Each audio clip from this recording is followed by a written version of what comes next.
ഞങ്ങൾക്ക് ഈ ഇലക്ഷൻ ഒരു വെല്ലുവിളിയല്ല. കാരണം സ്ഥാനാർത്ഥികളെ കിട്ടാതെ CPM പരക്കം പാഞ്ഞു കിടക്കുകയാണ്.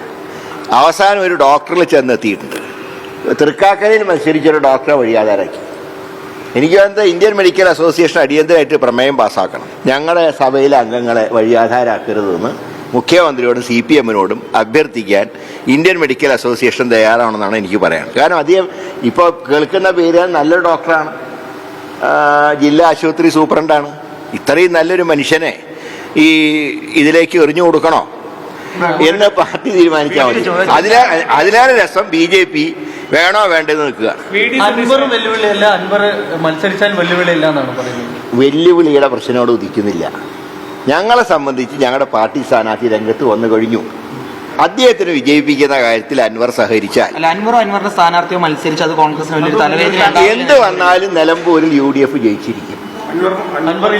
അതിനെക്കുറിച്ച് ഞാൻ ഇപ്പൊ പറയുന്നത് UDF ഉറപ്പായി നിലമ്പൂരിൽ ജയിച്ചിരിക്കും.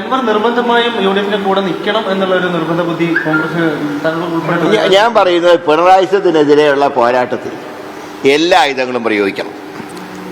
അതിൽ അൻവർ ഉൾപ്പെടെ വേണമെന്നാണ് ഞങ്ങളൊക്കെ ആഗ്രഹിക്കുന്നത്. ബാക്കി കാര്യങ്ങൾ അൻവർ തീരുമാനിക്കും.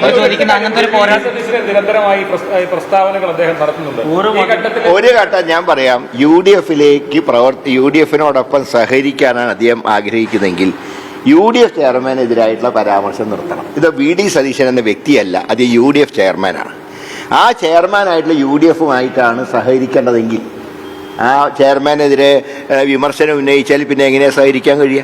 അതാണ് പറഞ്ഞത്. അൻവറിന്റെ ഈ രണ്ട് കാര്യങ്ങളിൽ അദ്ദേഹത്തിന് സംഭവിച്ച പാളിച്ചകൾ അദ്ദേഹം തിരുത്തി സഹകരിച്ചാൽ ഒറ്റക്കെട്ടായി മുന്നോട്ട് പോകാം. ആർക്കും രാഷ്ട്രീയ പക്വത ഞാൻ ഉപദേശിക്കുന്നില്ല, കാരണം അതൊക്കെ ഓരോരുത്തരുടെ ശൈലിയാണ്. പക്ഷെ ഈ രണ്ട് കാര്യങ്ങളിൽ അദ്ദേഹം വിട്ടുവീഴ്ച ചെയ്താൽ ശക്തമായിട്ടുള്ള ഈ നിലമ്പൂർ പോരാട്ടത്തിൽ അൻവർ കൂടെ ഒരുമിച്ച് നിന്നാൽ 35,000 വോട്ട് മിനിമം UDF-ന് ഭൂരിപക്ഷം കിട്ടും. അല്ലെങ്കിൽ അല്പം കുറഞ്ഞാൽ എന്തായാലും UDF ജയിച്ചിരിക്കും.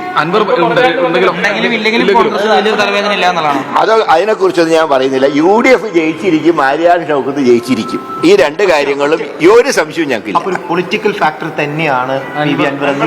ഞാൻ ആരെയും ഒരാളെയും ഞാൻ നിസ്സാരനായി കാണുന്നില്ല. പക്ഷേ UDF-ന് അതിൻ്റെ ആയിട്ടുള്ള ചില ചട്ടവട്ടങ്ങളുണ്ട്. അതുമായിട്ട് മുന്നോട്ട് പോകാനും ഞങ്ങൾക്ക് കഴിയും.